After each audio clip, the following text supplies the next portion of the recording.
Ça vous dirait de monter sur le rocher Saint-Julien? De voir des vautours? Ou attendez, non, de découvrir les gorges de Saint-Mée? Ou encore mieux, d'approcher le toit des Baronnies? Alors regardez, c'est maintenant, et c'est dans mon GR préféré.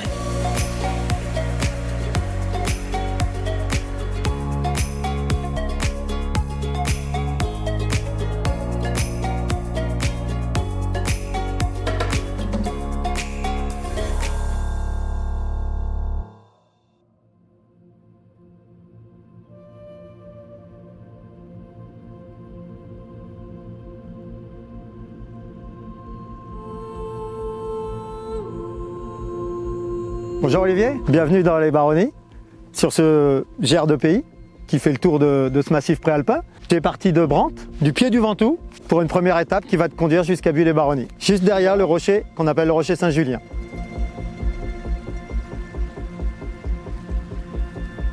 Waouh, il est beau ce rocher. Ça démarre plutôt fort, Olivier. Ah bah c'est une magnifique arête, hein, c'est incroyable.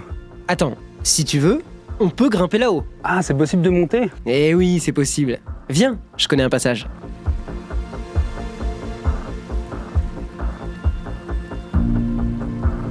Bon, oui, d'accord. Le passage se mérite un peu. Mais avoue, quand même, ça vaut le coup. Ah, c'est magnifique, hein. Faut pas avoir le vertige, quoi. Puis la roche est très bonne, hein, le calcaire, il s'agrippe bien, là. Ça fait du bien de crapahuter un peu là-dedans. Ah, on voit bien Buis-les-Baronnies, hein. Ouais, ça fait vraiment presque un cercle parfait, quoi.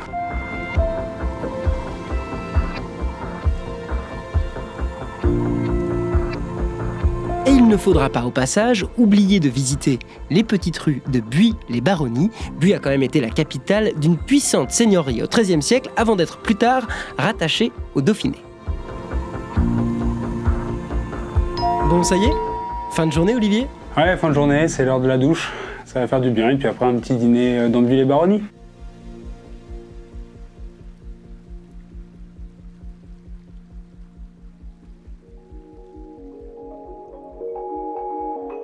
Le GR de pays Tour des Baronnies date de 2000. Ensuite, en 2015, il y a eu la création officielle du parc naturel régional des Baronnies provençales.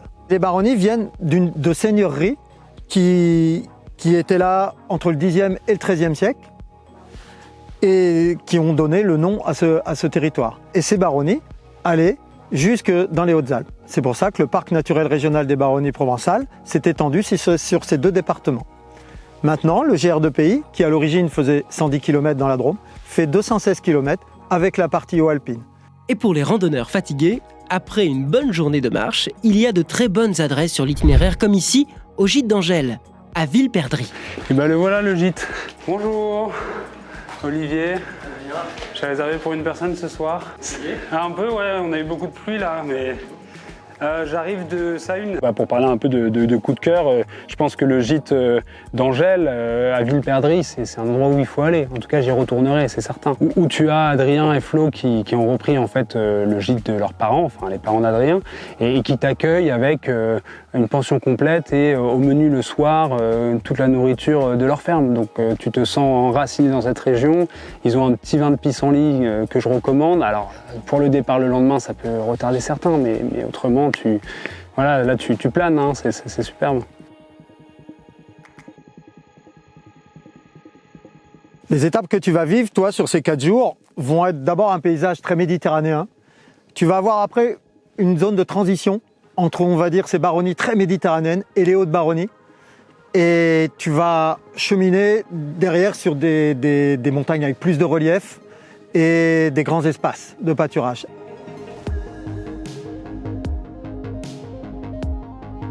Et dis-moi Olivier, ça m'a tout l'air de ressembler à la montagne d'Angèle ici.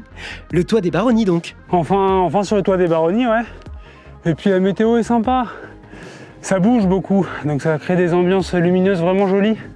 C'est un peu couvert de temps en temps, le soleil se découvre. Et surtout les nuages bougent très vite. Donc ça dégage, ça revient. Et puis là, voilà quoi. On voit loin, il y a des beaux dénivelés, des beaux reliefs, des petits îlots de calcaire, tout ça, franchement ça envoie bien. Ça envoie bien et ça vente fort aussi. Et là-haut, près des falaises, il n'y a pas que les randonneurs qu'on aperçoit.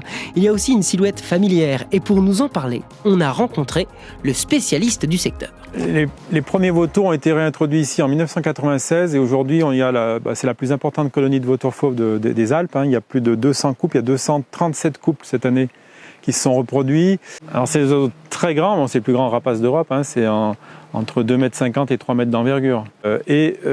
Également c'est des oiseaux très lourds. Un vautour fauve, ça pèse entre 7 et 10 kg. Okay. Par contre, il leur faut à l'inverse, il leur faut quand même des courants porteurs parce que autant un aigle, il peut se déplacer facilement avec la moindre petite brise, les vautours, il leur faut quand même des thermiques assez puissants ou du vent. Aujourd'hui, on a un bon Mistral, donc pour les vautours, c'est le bonheur, il n'y a jamais trop de vent pour eux. On sait toujours pareil grâce aux balises GPS qu'ils sont capables de faire jusqu'à 500 km en une journée. Wow. Donc ils suivent vraiment les reliefs pour leur déplacement. C'est pour ça que les randonneurs qui font les crêtes, forcément, ils voient des vautours. Ah bah oui, là on en a eu énormément, on les a vu remonter la crête en fait, vers le sommet.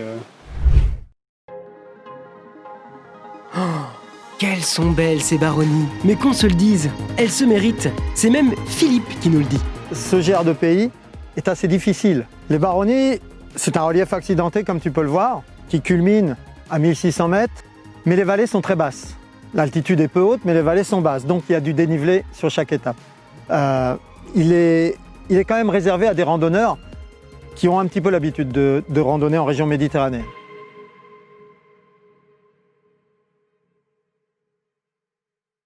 Encore quelques heures de marche et ce sera le final à Rémusat. Mais si tu n'es pas trop fatigué, Olivier, j'ai un petit bonus pour toi. Ah bah avec plaisir.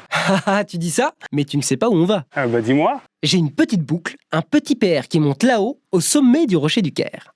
Eh bah c'est reparti alors. Le rocher du Caire, c'est un incontournable local pour aller admirer facilement le vol des vautours. C'est aussi une vue parfaite pour admirer Rémusat. Bon par contre Olivier, tu n'essaieras de pas trop traîner, hein. Il faut qu'on parte sur le GR58 maintenant. Ah bah là on part, c'est parti. Et on part avec eux, là, ils font 500 km par jour, ça nous permet d'aller dans le Queyras, c'est parfait.